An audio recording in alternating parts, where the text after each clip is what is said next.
আসসালামু আলাইকুম। আলফি বাংলা নিউজে আপনাকে স্বাগত। এখন শুনবেন সংবাদ শিরোনাম। আমাদের খবরটি যদি ভালো লাগে লাইক, শেয়ার, কমেন্ট করে জানিয়ে দিন আপনার মতামত। জুলাই সনদের আইনি ভিত্তি বাংলাদেশের বাঁচা মারার প্রশ্ন মামুনুল হক। হাসিনার পিঠে ছুরি মেরেছিলেন নিজের আত্মীয় ওয়াকারুজ্জামানে, বিস্ফোরক তথ্য। নাটোর ১ আসনে বোন বিএনপির মনোনীত প্রার্থী, প্রতিবাদে ভাইয়ের সমর্থকদের বিক্ষোভ। খালেদা জিয়াকে নিয়ে বিএনপির নির্বাচনী যাত্রা শুরু। মেহেরপুর ২ আসনে বিএনপির মনোনয়ন পরিবর্তনের দাবিতে বিক্ষোভ। উদ্বিগ্ন সরকার, দায়িত্ব দিল দলগুলোকে। কর্মীদের আবেগকেও সম্মান করতে হবে, রুমিন ফারহানা। বাংলাদেশ খেলাফত মজলিসের আমির মাওলানা মোহাম্মদ মামুনুল হক বলেছেন, মহান মুক্তিযুদ্ধ ছিল জালিমের বিরুদ্ধে মাজলুমের লড়াই। ৭০-এর নির্বাচনের ফলাফল যারা ছিনতাই করেছিল, সেই ছিনতাইকারীদের বিরুদ্ধেই ৭১-এর মহান মুক্তিযুদ্ধ সংঘটিত হয়েছিল। কিন্তু আমরা দেখেছি হাজারো শহীদের রক্তের বিনিময়ে অর্জিত সেই স্বাধীনতা মুক্তিযুদ্ধের নেতৃত্ব দানকারী শেখ মুজিবুর রহমান কিভাবে ভারতের কাছে বিকিয়ে দিয়েছেন। জাতীয় মসজিদ বাইতুল মুকাররমের উত্তর গেটে বাংলাদেশ খেলাফত মজলিস ঢাকা মহানগর উত্তর ও দক্ষিণের যৌথ উদ্যোগে আয়োজিত এক সমাবেশে প্রধান অতিথির বক্তব্যে তিনি এসব কথা বলেন। বাংলাদেশ খেলাফত মজলিস ঘোষিত জুলাই সনদের অবিলম্বে পূর্ণাঙ্গ বাস্তবায়নসহ ৫ দফা দাবিতে দেশব্যাপী ঘোষিত ধারাবাহিক কর্মসূচির অংশ হিসেবে এই সমাবেশ ও পরে গণমিছিল অনুষ্ঠিত হয়। সমাবেশে মৌলানা মামুনুল হক আরও বলেন, শেখ মুজিব ৭২ সালে ইন্দিরা গান্ধীর কাছে গিয়ে সদ্য স্বাধীন বাংলাদেশের নতুন সংবিধান তৈরির প্রেসক্রিপশন নিয়ে আসেন। এর মাধ্যমে বাংলাদেশের স্বাধীনতাকে প্রকারান্তরে ভারতের কাছে বিক্রি করে দেওয়া হলো। তিনি আরও বলেন, ৭২-এর সংবিধানের ভিত্তিতে বাংলাদেশে এক নতুন চেতনা গজিয়ে ওঠে। দুঃখজনক হল গত ৫৩ বছর ধরে ৭১-এর চেতনার নামে ৭২-এর ভেজাল চেতনা সরবরাহ করা হয়েছে। সেই ৭২-এর চেতনার বিরুদ্ধে যারা যখনই দাঁড়িয়েছে তাদেরকেই রাজাকার ট্যাগ দেওয়া হয়েছে। সেই দেশবিরোধী খেলা খেলতে খেলতে খলনায়িকা শেখ হাসিনা যখন বৈষম্য বিরোধী আন্দোলনের ৪ কোটি মহানায়ককে রাজাকার বলে গালি দিয়েছিল, তখনই মানুষ সিদ্ধান্ত নেয় দিল্লির এই সেবাদাসী আর দেশের মসনদে থাকতে পারবে না। সরকারের উদ্দেশ্যে মৌলানা মামুনুল হক বলেন, দেশের মানুষ জানতে চায় দেশ এখন ৭২-এর ধারায় চলবে নাকি বৈষম্য বিরোধী চেতনার ধারায় পরিচালিত হবে। অভিমন্যুর মতো চারিদিক থেকে ঘিরে ফেলা হয়েছিল। ওয়াকার দেশের মৌলবাদী শক্তিগুলির সঙ্গে হাত মিলিয়েছিল হাসিনাকে ক্ষমতাচ্যুত করতে। জামায়াতে ইসলামী বাংলাদেশ সব মৌলবাদী শক্তিগুলোকে একজোট হয়েছিল। ভুলে যাবেন না, আগেও এই কট্টরপন্থী গোষ্ঠীগুলি ইসলামিক আইনের ব্যাখ্যা ও নিজেদের মতদর্শগত পার্থক্য নিয়ে লড়াই করেছিল। কিন্তু হাসিনা সরকার ফেলতে এরা সবাই জামায়াতে ইসলামীর অধীনে একজোট হয়েছিল। ইনশাআল্লাহ Bangladesh the story of unfinished revolution নামক বইতেই এই দাবি করা হয়েছে। দীপ হালদার, জয়দীপ মজুমদার ও শাহিদুল হাসান খোকন এই বইটি লিখেছেন। সেই বইতে আসাদুজ্জামানের সাক্ষাৎকার রয়েছে, যেখানে তিনি বিস্ফোরক সব দাবি করেছেন। CNN নিউজ 18-এর রিপোর্ট অনুযায়ী আসাদুজ্জামান বলেছেন, এটা সিআইএর দীর্ঘ সময় ধরে করা পরিকল্পনা ছিল হাসিনাকে ক্ষমতাচ্যুত করার। আমরা জানতাম না যে সিআইএর পকেটে ওয়াকার অর্থাৎ বাংলাদেশের সেনাপ্রধানও ছিল।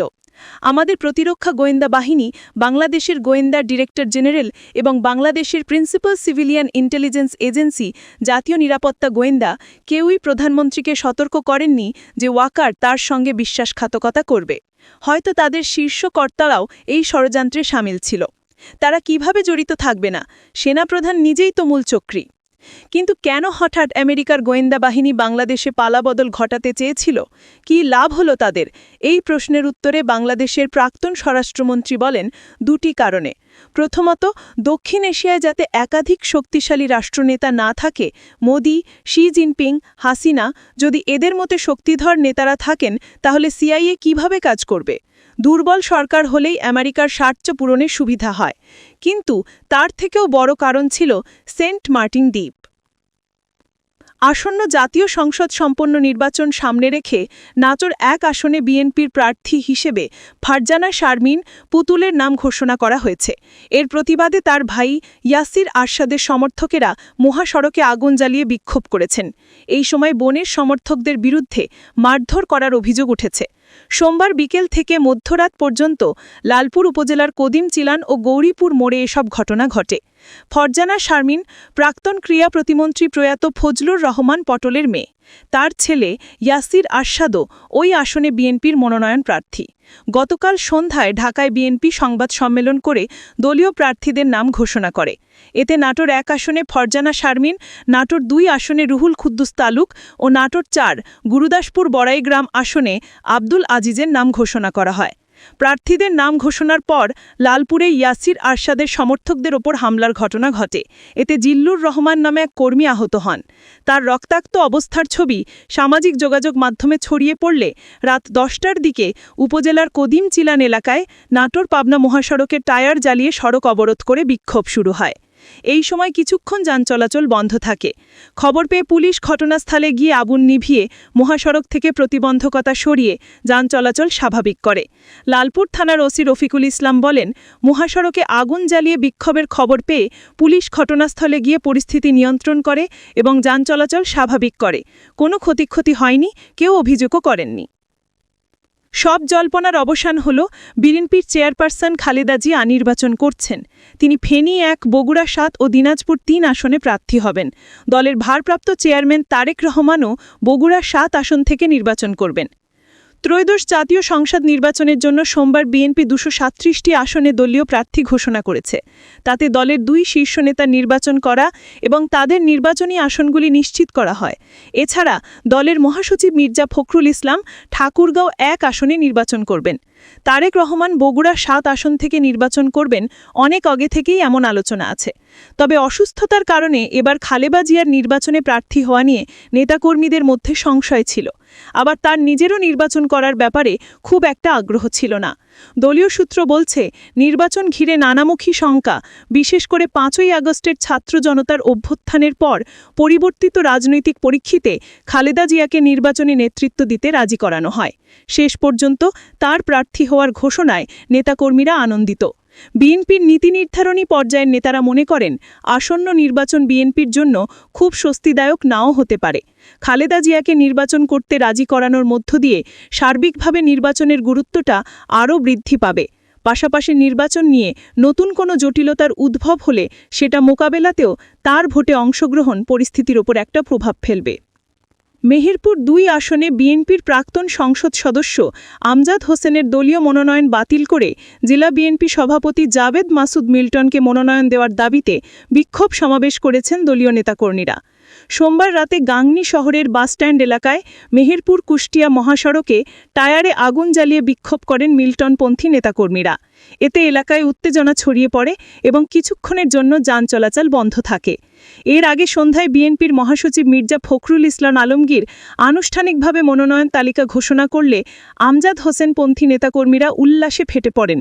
অন্যদিকে মনোনয়ন না পাওয়া জেলা বিএনপি সভাপতি জাভেদ মাসুদ মিল্টনের অনুসারীদের মধ্যে তীব্র ক্ষোভ দেখা দেয়। রাত 8টার দিকে ক্ষুব্ধ নেতাকর্মীরা রদের উপর টায়ারে আগুন জ্বালিয়ে বিক্ষোভ শুরু করেন। পরে তারা শহরের প্রধান সড়ক প্রদক্ষিণ করে মিছিল করেন।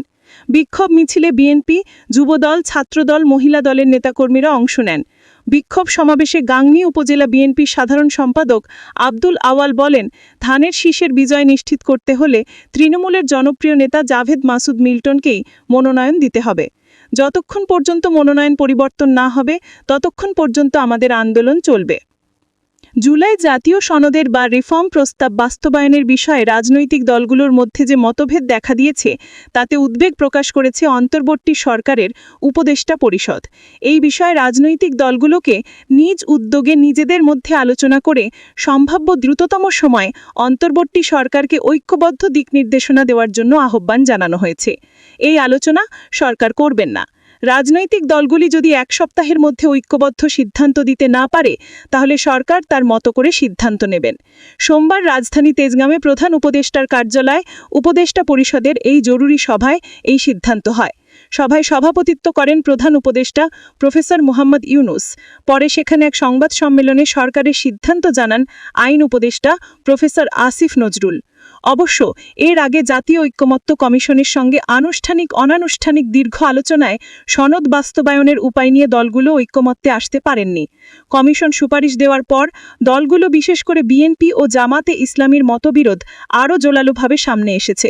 এরকম পরিস্থিতিতে দলগুলো নিজ উদ্যোগে পারস্পরিক আলোচনায় বসবে কিনা বা তারা ঐক্যমত্যে আসতে পারবে কিনা তা নিয়ে সংশয় আছে। গতকাল এই প্রতিবেদন লেখার সময় পর্যন্ত অর্থাৎ রাত ৮টা পর্যন্ত সরকারের এই সিদ্ধান্ত নিয়ে বিএনপি কোনো প্রতিক্রিয়া জানায়নি। অন্যদিকে গতকাল একটি সংবাদ সম্মেলনে এই সংক্রান্ত সাংবাদিকদের প্রশ্নে জামায়াতে ইসলামীর নায়েব আমির সাইয়্যিদ আব্দুল্লাহ মোহাম্মদ তাহের সরকারের এই সিদ্ধান্তকে স্বাগত জানান। তবে তিনি মনে করেন দলগুলোর মধ্যে আলোচনার জন্য একজন রেফারির অভাব হতে পারে। তারা আশা করেন এখানে প্রধান উপদেষ্টা রেফারির ভূমিকা পালন করবেন। রাজনৈতিক দলগুলোর সঙ্গে আলাপ আলোচনার ভিত্তিতেই কমিশন সুপারিশ উপস্থাপন করেছে উল্লেখ করে গতকাল ন্যাশনাল সিভিল কর্পোরেশনের একটি সংবাদ সম্মেলনে দলটির সদস্য সচিব আক্তার হোসেন বলেন, সেই সুপারিশের ভিত্তিতেই সরকার আদেশ জারি করবে, সেটাই হওয়ার কথা ছিল। কিন্তু যখন সরকারের তরফ থেকে সংবাদ সম্মেলন করে আরও এক সপ্তাহ রাজনৈতিক দলগুলোকে আলাপ আলোচনার কথা বলা হয়, তখন মনে হয় যে সরকার আসলে এই সংস্কারের বিষয়গুলো নিয়ে সাপলুডু খেলছে। আসন্ন জাতীয় সংসদ নির্বাচনের জন্য ২৩৭টি আসনে দলীয় প্রার্থী ঘোষণা করেছে বিএনপি। আন্দোলন সংগ্রামে পাশে থাকা সমমনা দলগুলোর জন্য বাকি আসনগুলোর বেশিরভাগ ফাঁকা